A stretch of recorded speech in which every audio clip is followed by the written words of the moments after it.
In the endless dark between galaxies, something cried out. It was not a voice made by a living throat, but a pattern of light, radio, and desperate code. It crossed stars, passed through dust, and wandered for ages through the void. The message was old, cracked, and broken, but its meaning was clear. It was a call for help. We are dying. If you hear this, and please, help us. No one knew who had sent it.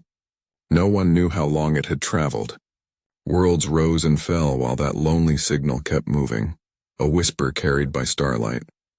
The mighty empires of the galaxy ignored it. Some were too busy with their own wars. Others were too afraid to answer, and many had already fallen to the darkness that spread like a disease. The Devourers. The Devourers were a nightmare made real. They came from beyond the edge of known space, swarming across systems like locusts. They did not conquer. They consumed. They left behind nothing but silence and dust. For a long time, the galaxy gave up hope. Civilizations built their walls higher, hid in the shadows, and prayed that the Devourers would never find them. But one day the ancient signal reached a small blue planet, far from the center of all things. That planet was Earth. The signal was first caught by a listening array on the dark side of the moon. At first, the scientists thought it was noise, just cosmic radiation or an echo from an old probe. But then the data repeated. It had rhythm, meaning, and emotion. When they translated it, silence filled the control room. Dr. Amina Verma, the lead astronomer, stared at the words glowing on the screen. We are dying. If you hear this, help us, and she read aloud. Her voice shook, no one spoke. Outside, through the glass dome, the stars shimmered like cold eyes watching. Within hours, the message reached Earth's government, the United Terran Council. In that great circular hall above the clouds of Geneva Station, leaders from every nation and colony gathered. They had never heard a message like this. It was not a threat, not a demand. It was a cry for mercy. For once, humanity did not argue. They listened. Admiral Kira Holt stood at the center of the chamber, her face stern but her eyes full of fire. We were once alone in the universe, she said. Now we know we're not. Someone out there is dying and they called for help. We have a choice: to ignore them like others did, or to become the kind of species we once wished would save us. An old statesman spoke from the corner, his voice trembling. Do we even have the strength? Earth has only just healed. The scars of our own wars are still fresh. Kira looked up at the hologram of the stars, at the faint red pulse marking the signal's origin. Strength isn't the question, she said softly. The question is, will we let someone else die in silence? Her words spread across every screen, every colony, every shipyard.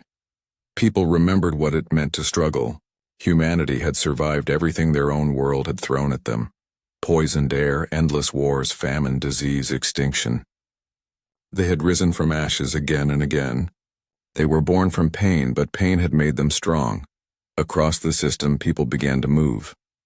Engineers worked overtime in the orbital yards. Soldiers volunteered before being asked.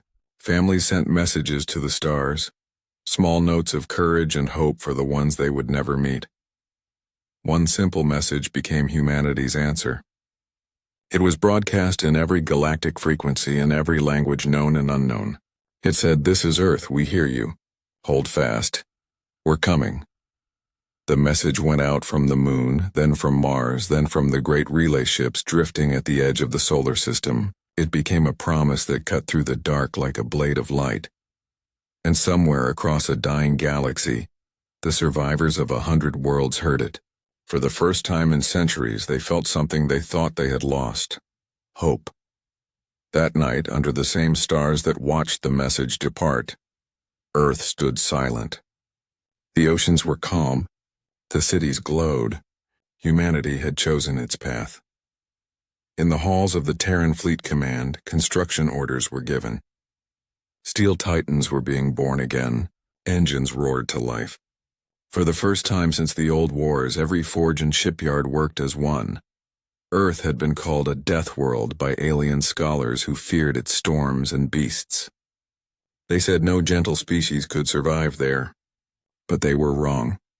Because on that harsh world, life had learned not just to survive, but to fight for every breath. Now, that same fire was reaching for the stars. The universe had called for aid, and from the blue cradle of a death world, humanity answered. When the call for help spread across Earth, something deep inside humanity awakened. It was not just curiosity, it was purpose. For the first time in centuries, the human race looked beyond its borders, beyond its quarrels, and saw a universe in pain. The message had changed them. It had reminded them who they truly were, survivors. Across the solar system, everything came alive. The shipyards of Mars burned red in the night, their forges glowing like volcanoes. The orbital docks around Earth hummed with power as new ships took shape, massive vessels of steel and light. Engineers worked without rest, hands shaking from exhaustion but eyes shining with pride. They were building not for war, but for hope. Admiral Kira Holt stood inside the command dome of the Terran Fleet headquarters, watching hundreds of ships under construction. Her reflection glimmered against the glass, a woman with silver hair, battle scars across her jaw, and a gaze that could cut through steel. She had fought in Earth's last global war. She had seen what humans were capable of when pushed to the edge. Now she would lead them beyond the edge. Her voice echoed across every communication channel. People of Earth, Mars, and the colonies. You know why we build. You know why we rise. The galaxy is calling for help and no one else will answer.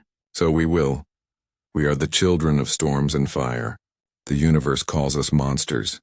But if monsters are what it takes to protect the innocent, then let them remember what monsters can do. Her words lit a fire in every heart. On Mars, miners turned their drills into tools for forging armor. On the Moon, children painted the Terran flag onto the sides of cargo ships, calling them angels of steel. On Earth, soldiers trained in every condition, blizzards in Antarctica, deserts in Africa, the vacuum domes of orbit. Humanity was preparing not just an army, but a promise. The aliens who once whispered about the Death Worlders would soon see what that meant. The Terran fleet was small compared to ancient galactic empires, but what it lacked in numbers it made up for in something no other species could match: willpower. Humans were used to impossible odds. They had lived on a planet that tried to kill them every day, with floods, fires, earthquakes, and hunger. If they could survive Earth, they could survive anything, and so they built ships worthy of their homeworld's name. The flagship Sol's Wrath was the largest human vessel ever made. Its hull was forged from Mars titanium, layered with radiation-resistant alloy, its engines fueled by antimatter cores that could burn brighter than a sun. Around it, smaller ships formed like a constellation, destroyers, carriers, and frigates, all bearing the same emblem, a white Earth rising against a field of stars. Commander Jalen Cruz, a young officer from Luna, watched the fleet assemble. He had never seen so many ships at once. The sight filled him with awe and fear.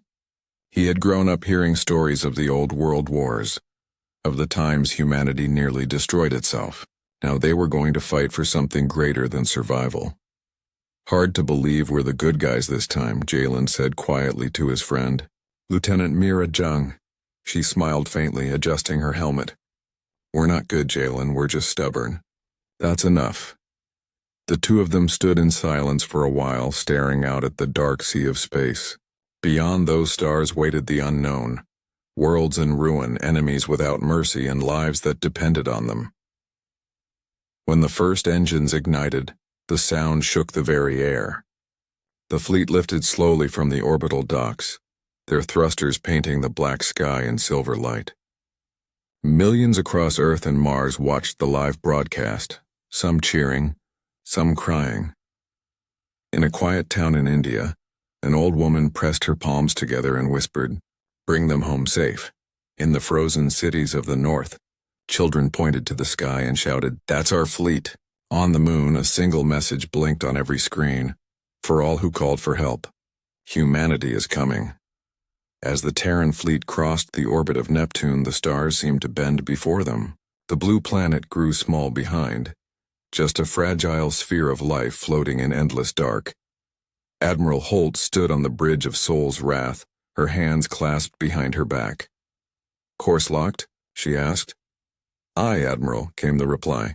"Destination Ashen Prime, the world that sent the signal." For a long moment she said nothing. Then softly she whispered, "Let's remind the universe what it means to be human." With a roar that echoed through space, the Terran fleet jumped into the void. They left behind a world that had once been broken. They carried with them the weight of every hope, every fear, and every heartbeat of their species. The universe had begged for help, and the Deathworlders of Earth were on their way. The Terran fleet arrived at Ashen Prime in silence. From orbit, the planet looked nothing like the vibrant worlds they had seen in simulations. Its surface was scarred and blackened, a wasteland of jagged cliffs and ash-choked plains. Fires burned in small pockets, sending dark smoke into the thin, poisoned atmosphere. Cities had fallen, towers were broken, their skeletal frames rising like monuments to despair. Commander Jalen Cruz stood on the bridge of his frigate, Iron Dawn, staring down at the ruin, his stomach twisted.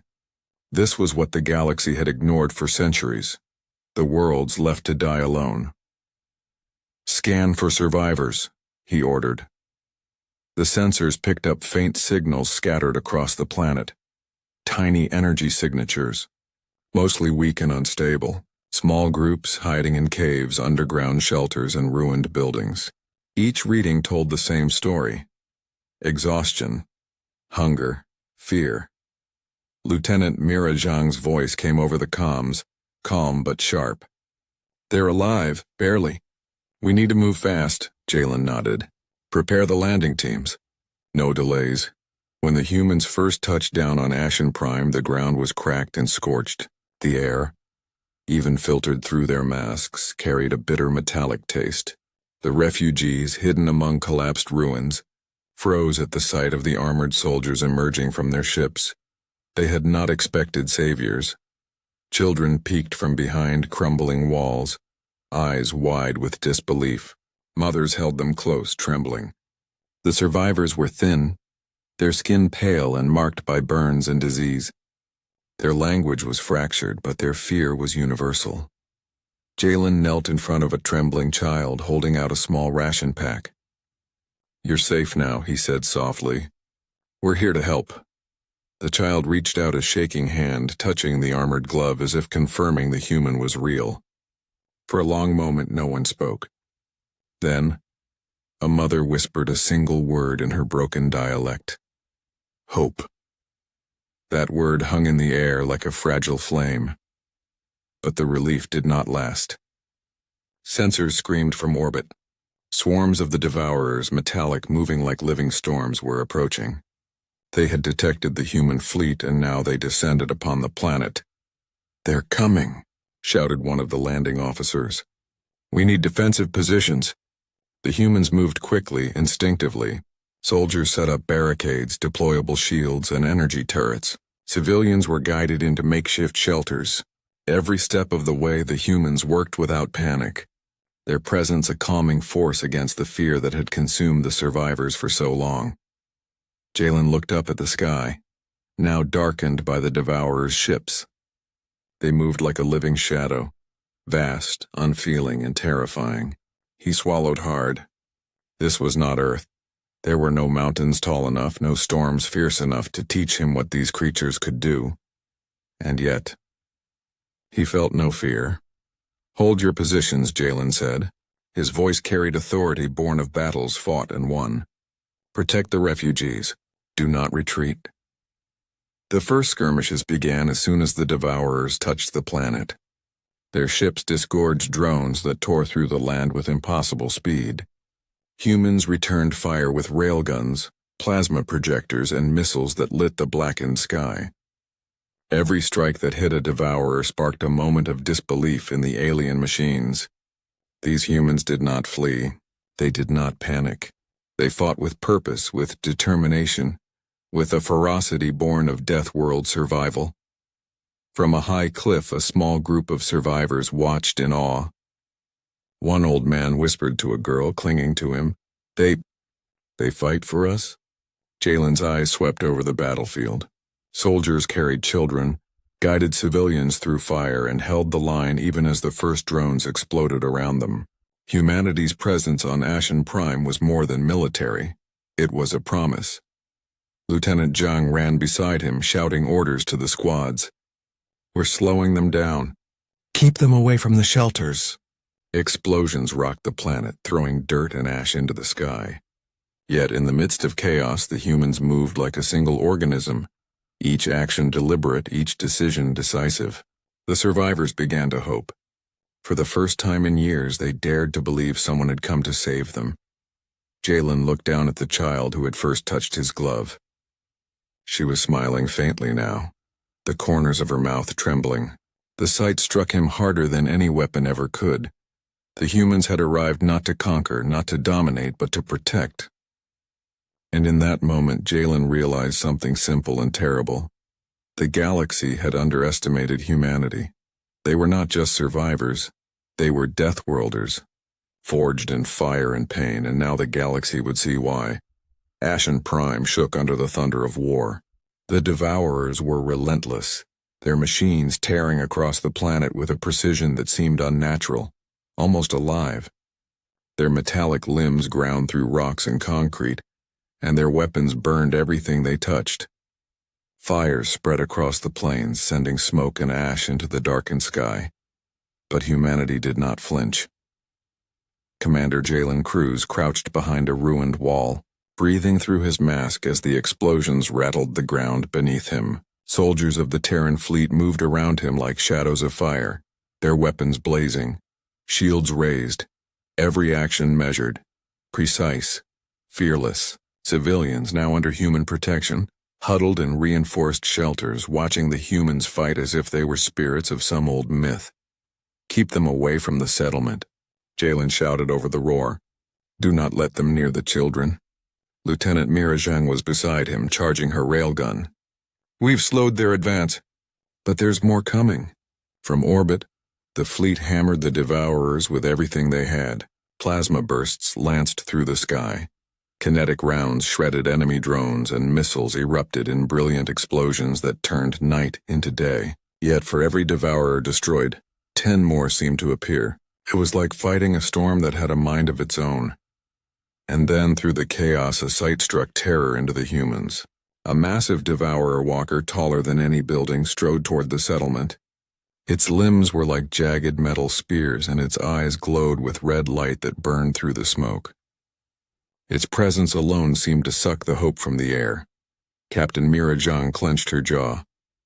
"We can't stop it with normal weapons. Not here." Jalen's eyes narrowed. "Then we'll give it human weapons." He led a team toward the walker, using every scrap of cover, every ruined wall, every shadow to close the distance. Soldiers launched grenades, fired plasma, and coordinated strikes, striking at the machine's joints and sensors. The walker faltered, sparks flying, but it kept moving. Then from the horizon a brilliant light appeared.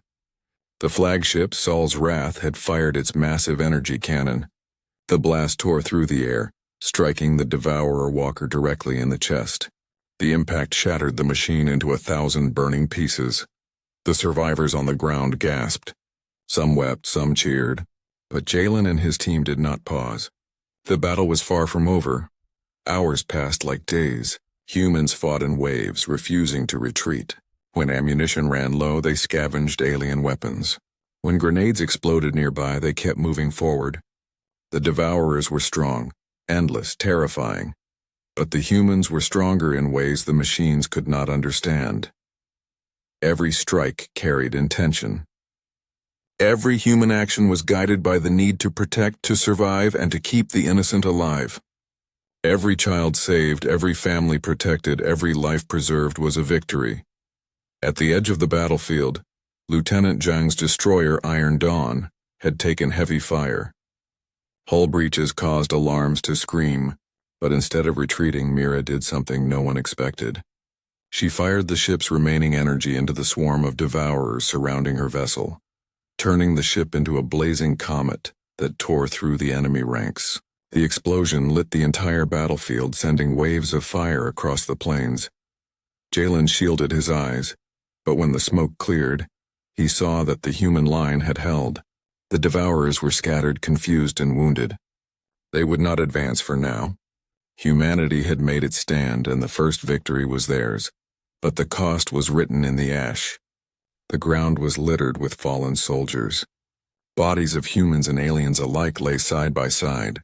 Survivors clutched each other, weeping and trembling. Children huddled under blankets of soot, watching the warriors who had saved them from monsters that had once seemed unstoppable. Jalen crouched beside one of the young survivors, holding her small hand in his armored glove. She looked up at him, eyes wide, tears streaking her dirt-smudged face. "You saved us?" she whispered. Jalen's chest tightened. "We're not done yet," he said softly. "But yes, we will keep trying. We won't leave anyone behind." As the sun rose over Ashen Prime, painting the sky in red and gold, the survivors began to see something they had thought impossible: hope. Humanity had arrived on a dying world, and they had fought like nothing else in the galaxy could. They were not the largest, nor the fastest, nor the most advanced, but they were relentless. They were defiant. They were alive, and they would protect life wherever it lived. And for the first time in centuries, the galaxy began to take notice. The fire in the dark of Ashen Prime was not just from the battle, it was the fire of humanity itself. It burned brighter than any enemy. The fires of Ashen Prime had burned for days, but the battle was not only physical, it was something deeper. Across the galaxy, survivors of countless worlds had been listening. They had been hiding in fear for decades, waiting for hope that never came. But now, as reports of humanity's defiance reached them, something began to change. Messages flowed through the ruins of communication networks. A lone refugee on a shattered planet whispered into a cracked transmitter. "They came. They fought. They saved us." Across space, another group of survivors huddled in the caves of a dying moon listened to the Terran broadcast. It was Admiral Kira Holt, her voice steady, unwavering, echoing across systems. "We cannot promise to save everyone, but we will fight. And as long as we fight, hope will live." For the first time, the galaxy realized that someone had truly answered the call. On Ashen Prime, the human soldiers were exhausted. Their armor was scorched, their weapons overheated, their bodies bruised and bleeding. Yet no one spoke of retreat. Every life saved was proof that their struggle mattered.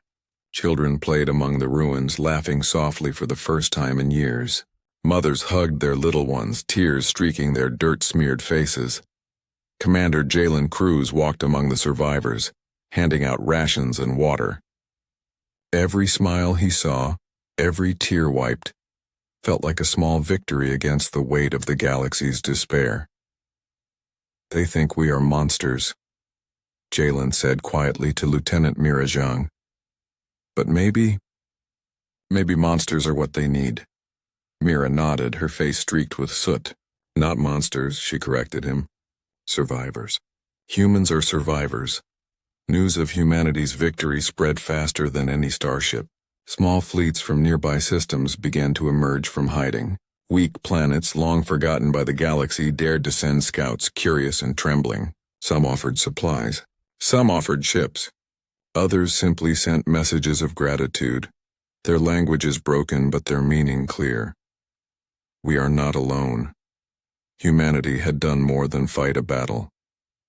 They had reminded the galaxy that courage could exist even in the darkest corners of space, that life was worth protecting, that hope, no matter how fragile, could still shine. On the orbital command platform above Ashen Prime, Admiral Holt looked at the stars. The Devourers were still out there, vast, relentless, and impossible to ignore. The galaxy had not been saved yet, but humanity had given the first spark, a spark that could ignite the courage of others. A transmission arrived from one of the fledgling fleets. The voice was weak, hesitant, but filled with emotion. We never thought anyone would come. Thank you. Terrence, Holt smiled faintly. We came because no one else could or would, and we will keep coming until the galaxy remembers what it means to fight for life. Even on Earth, people watched the news. Children pressed their faces to screens, imagining the humans fighting on distant worlds. Soldiers trained harder.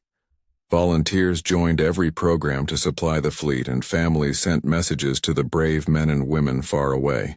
Humanity had united in a way that had not happened since their earliest survival stories. Meanwhile, Jalen and his team prepared for the next step. Ashen Prime was secure for now, but the Devourers were a shadow looming over the galaxy. The fleet needed repairs, the survivors needed care, and the humans needed a moment to breathe. But even in that quiet, the determination never faded. Every soldier knew the truth. Victory was not just a single battle. It was a war, and humanity had chosen to fight. The survivors of Ashen Prime began to rebuild their homes. For them, the humans were not just soldiers. They were legends, heroes who had come from a world thought impossible to survive. Children drew pictures of the Terran fleet, their small hands sketching ships blazing with light against the darkness. Mothers sang songs of Earth's warriors as they tucked their little ones to sleep. In the shadows, however, the Devourers observed. The machines could not understand humans, not their determination, not their courage, not their unbreakable will. Each battle taught the humans something the machines could not calculate. That life, when driven by hope and love, could endure anything. Admiral Holt stood on the command deck as a faint red sun rose over Ashen Prime. Smoke and ash painted the sky, but beyond it stars glittered, witnesses to humanity's resolve. She whispered to herself, barely audible, "The galaxy will remember us, and we will not stop until it is safe for all who call it home." As the fleet prepared to move toward the next world in need, a quiet hum of energy filled the air. Humanity had lit a fire in the hearts of the galaxy's forgotten. That fire was hope, and hope, once kindled, spreads faster than fear. The galaxy was awakening, and humanity was leading the way. The galaxy held its breath. At Vega Rift, a system once alive with thriving planets, the Devourers had built their greatest fortress, a monstrous hive the size of a moon. Its surface pulsed with black energy, its spires stretching into space like jagged teeth. From its core, the Devourers sent endless waves of ships and drones across the system, devouring everything that dared approach. The Terran fleet hovered on the edge of the system, the enormous Sol's Wrath at its center. Every human ship was battered, their hulls scarred from battles past, yet no one wavered. They knew the stakes. If Vega Rift fell, the Devourers would have a base to strike every corner of the galaxy. Every world they had saved could be erased. Admiral Kira Holt stood on the bridge, hands clasped behind her back, staring at the hive. Her eyes were sharp, her face pale yet unbroken. Behind her, the crew moved with quiet precision, checking systems, running calculations, preparing for what might be their final battle. She spoke into every channel, her voice calm but powerful. Today, humanity fights not for conquest, not for glory. We fight for every life the Devourers would destroy. We fight because the galaxy has called, and we will answer. Silence followed her words, the weight of their meaning sinking into every mind. Then the fleet roared into action. Engines flared, shields hummed, and weapons powered to full capacity. Commander Jalen Cruz piloted his destroyer, Iron Dawn, alongside Lieutenant Mirajang's frigate, weaving through the first waves of enemy drones. The Devourers attacked like storms of steel and fire. Thousands of drones descended, overwhelming the smaller human ships. Explosions lit the void, sending shards of metal into orbit. But the humans did not retreat. They fought in unison, striking at the hive's defenses with everything they had. Missiles, railguns, plasma cannons, all burned through the enemy lines. Every shot was precise, every maneuver deadly. Yet the Devourers were endless. For every drone destroyed, 10 more replaced it. For every ship lost, another was already moving to fill its place. It was as if the universe itself had grown dark, unyielding, and merciless. Still, the humans pressed forward. Jalen glanced at Mira. "We've taken heavy losses," he shouted. "Can we even break through?" Mira's eyes were bright, fierce. "We have to. If we hesitate, the galaxy dies." Above them, Sol's Wrath fired its main cannon, a brilliant beam that tore through the hive's outer defenses. The impact caused the structure to shudder violently, sending waves of energy rippling across space. The Devourers screamed, if they could scream, and retaliated with a storm of fire. On the surface of the hive, human boarding teams were deploying. Soldiers moved through narrow corridors, fighting swarms of Devourers in close quarters. Grenades exploded, plasma burned scarred walls, and every human who fell was replaced by another determined to continue the fight. Amid the chaos, Captain Mira Zhang realized the only way to destroy the hive was to reach its core. "We have to hit it from inside." She radioed to Jalen. He nodded. "Then we go together." In a daring move, Iron Dawn and the boarding teams plunged into the heart of the hive. The Devourers' defenses slammed against them, metal claws tearing at ships, energy pulses scorching the hulls. Yet the humans pressed forward, driven by something no algorithm could predict: courage, hope, and the refusal to let others die. At the core, the hive pulsed with a black living energy. Jalen set the charges, Mira covered him, and every human present fought with every ounce of strength. Explosions rocked the chamber. The hive's defenses began to fail, its spires crumbling inwards. Outside, Sol's Wrath and the remaining fleet held the Devourers at bay, buying time for the final strike. Ships erupted into fire, debris spiraling into space. The galaxy watched, holding its breath as the humans made their last stand. Finally, the core detonated. The hive fractured, its energy collapsing in a blinding wave that rippled across the system. Ships were tossed into orbit, drones shredded into fragments. Silence followed, heavy and absolute. The Devourers had been defeated at Vega Rift for now. Jalen and Mira floated in the wreckage, battered and exhausted. Around them, survivors clung to each other, their relief mixing with grief for the fallen. Every ship lost, every soldier who died, every sacrifice, it had all mattered. Humanity had prevailed. Admiral Holt's voice came through the comms, soft yet triumphant. "Humanity stands. The galaxy remembers. We will not stop until life is safe wherever it exists." And somewhere in the stars beyond, distant worlds began to hope once more. Humanity, the children of a death world, had fought the impossible, and they had shown the universe what survival truly meant. Years passed after the battle at Vega Rift. The Devourers, once a shadow across countless stars, had been defeated. Their hives lay in ruins, drifting in empty space, and their swarms had been scattered and destroyed. Life across the galaxy began to bloom again, fragile yet resilient, nurtured by the courage of humanity. On worlds that had been nothing but ash and fear, children ran through streets that were slowly being rebuilt. Mothers sang songs their grandparents had forgotten, teaching the words of hope in languages that had survived only in whispers. Statues of human soldiers were erected in city squares, their faces proud, eyes turned toward the stars, symbols of sacrifice and courage. On Ashen Prime, Commander Jalen Cruz walked through one of the recovered settlements. Children waved at him from the repaired rooftops. Survivors offered him food and water, their hands trembling not from fear but from gratitude. For the first time in decades, people smiled freely, their laughter ringing across the ruined plains. Lieutenant Mira Zhang joined him, carrying a small child on her shoulders. The girl looked up at the stars and asked, "Will they come back if we are in trouble again?" Mira smiled gently. "If the galaxy ever calls for help, humans will answer, always." It was more than a promise. It was a legacy. Across the galaxy, the human fleet no longer moved through systems as warriors of destruction, but as guardians. Ships carried supplies, rebuilt colonies, and transported survivors to safe worlds.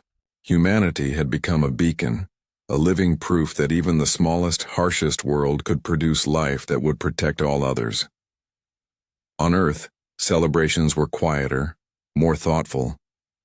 People remembered the fallen, the ones who had never returned from Ashen Prime Vega Rift or the countless battles in between. Memorials dotted every major city and space station, each one a reminder that courage came at a cost, but it was worth paying. Admiral Kira Holt stood on the balcony of Earth's orbital command staring at the stars. Her eyes softened as she recalled every moment of the war, the screams, the fear, the triumphs. Humanity had faced the impossible and survived. They had not only fought for themselves but for life itself across the galaxy. She whispered to no one in particular. The universe called, and we answered. We answered because it was the right thing to do. Not because we sought glory. A small hologram of the Terran fleet shone beside her, showing every ship that had fought in the war. Many were gone now, their places marked with light fading into the darkness. Yet the message was clear. Humanity endured. Humanity persisted. Humanity remembered. On a distant planet, one of the survivors of the Devourer's attacks wrote in the sand, "They came. They saved us. They were the monsters the galaxy needed, and the heroes we always dreamed of." The word spread through transmissions across the stars, reaching worlds still rebuilding, inspiring hope and courage where fear had once ruled. Humanity's legend had been written not in conquest or domination, but in sacrifice and mercy. In quiet moments, Jalen Cruz and Mira Jung reflected on what had been lost and what had been gained. Every scar, every tear, every victory mattered because it had shown the universe that life, no matter how small or fragile, could endure against any darkness. And the children, the ones who would grow up on planets that had once been death worlds themselves, learned the stories of the humans who had fought when no one else would. They learned that courage was not born from strength alone, but from hope, love, and the refusal to leave anyone behind. One day, in a green, quiet park on Earth, a small plaque was placed under a newly planted oak tree. The words were simple, but they carried the weight of the stars. They heard the call. They came. They saved us all. People paused beneath the tree, touching the stone, reading the words, and remembering the sacrifice. And above them in the sky the stars seemed brighter, as if acknowledging humanity's courage. As if the universe itself remembered who had answered its call. Admiral Holt's voice echoed in the memory of every soldier, every civilian, and every survivor. When the galaxy cries for help, it is the human spirit, the stubborn, relentless, unyielding spirit that answers. We will endure. We will fight, and we will protect life wherever it exists. And so, the legend of humanity, the Death Worlders of Earth who became the saviors of the galaxy, was written in the stars, in the hearts of survivors, and in the memory of all who would come after. The universe had called for aid, and humanity, forged in fire, tempered by struggle, and driven by hope, had answered forever.